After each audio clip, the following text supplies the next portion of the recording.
the latest mock draft from Ryan Wilson on CBS Sports, we're actually going to talk about it here in the next segment, has them trading out of the 2 spot. Okay, so they pass on Chase Young because, and it's a scenario that could happen. Someone gets really excited about Tua and they want to move up to get Tua, or maybe it's Herbert, whoever it might be, and they pass on Chase Young to get out of the 2 to acquire another first-round pick. First of all, do you think that that's going to happen? I think Chase Young could be one of those once-in-a-generation type players. I don't think you can pass on him. But, Rivera's kind of already talked about Chase Young and pairing him up with the other Ohio State players they already have. But anyway, so do you think that they would do that to get more picks, or do you think Chase Young's the guy at 2? I think organizationally they really, really like Chase Young and really, really want Chase Young. I think you just drafted Montez Sweat last year in the first round. If you have that type of speed and athleticism and strength coming off both edges in a revamped 4-3 defense where Jack Del Rio is going to let his pass rushers rush the passer, which is a novel concept, I think it'd be hard for a defensive coach not to be really excited about that. Mm-hmm. All that said, if they get an offer that really wows them, I think the number 2 pick could be in play. And I do think, I've been saying this for weeks on our podcast, that Tua-Mania is coming. I think by the time we get to late April, you're already starting to see it now. I saw a quote from Todd McShay yesterday that if Tua was healthy, he'd have him ahead of Joe Burrow. I think another Bucky Brooks, an NFL Network analyst, already has Tua listed higher on his QB board than he has Burrow. I know a number of scouts that midway through last year still thought Tua was the best, even though as Burrow was on this crazy run and just piling up touchdowns and pass yardage and everything else. So Tua's private workout is scheduled for early April. Assuming that happens and goes off without a hitch, yes, I think there are going to be teams going crazy for Tua. I think the Chargers and the Dolphins might be kind of pitted against one another. And the thing is, if one of those teams thinks all they have to do is move up to 3, then somebody else is going to call about number 2. It's just how these things are going to work. If you're willing to put a package together to move up from 5 to 3 and you're Miami, then you'd be crazy not to call about going from 5 to 2 to guarantee you get your guy, or you get Tua or Burrow. That's the only way you lock that in. That said, I think the Skins really like the kid Jeff Okudah from Ohio State, the cornerback. Mm-hmm. So if they could move back and stay in that top 5 range where they think they could get him, I think it makes sense. But this team also needs elite talent. If there's one thing they've lacked, it's elite talent.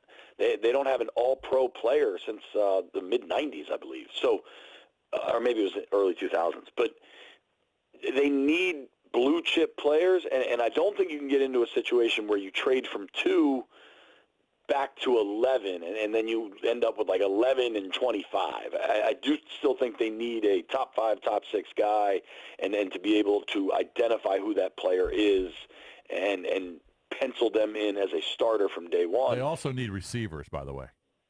Yeah, they do, and I think there's some depth at the receiver position in this draft, which is really good for them. The one thing we know is Ron Rivera is not scared to play rookies, not scared to play young guys. So whoever they're bringing in needs to – there's going to be an expectation of that player starting right away. Mm-hmm. What do you think happens with Brandon Sheriff? There's growing sense that they'll use the tag to keep him, but I don't think he's going to play on a tag. I think he wants a deal. I don't think this will be similar to – Kirk Cousins a few years ago, who would bet on himself and just ride out the tag.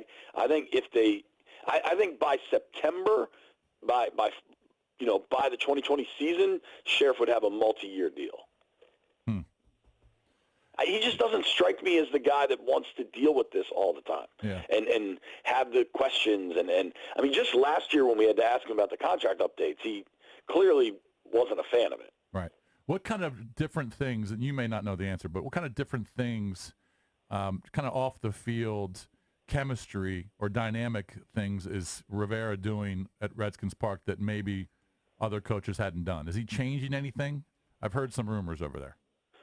Yeah, I mean, I don't. You guys might know this one already, but they're when you walk into Redskins Park and you kind of just walk around the facility, the front office is back and to the right, and the coaching offices are all back and to the left. Okay.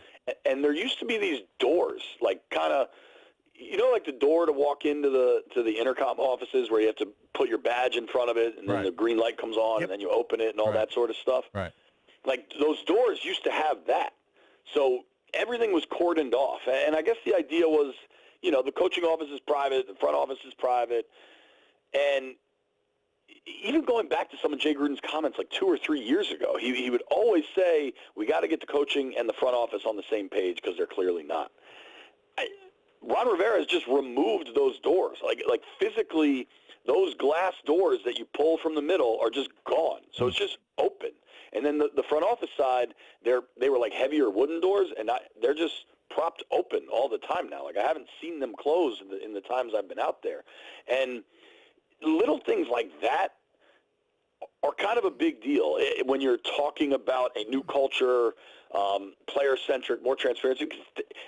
If a player was coming upstairs to go meet with a coach, seeing how the players walk around the building, usually just in sweats and a T-shirt or shorts and a T-shirt, whatever they're coming from the locker room in, and they have to get like buzzed into the coaching office. Like it's a different mindset. And then you guys know about the ping pong table and the shuffleboard table and all that stuff.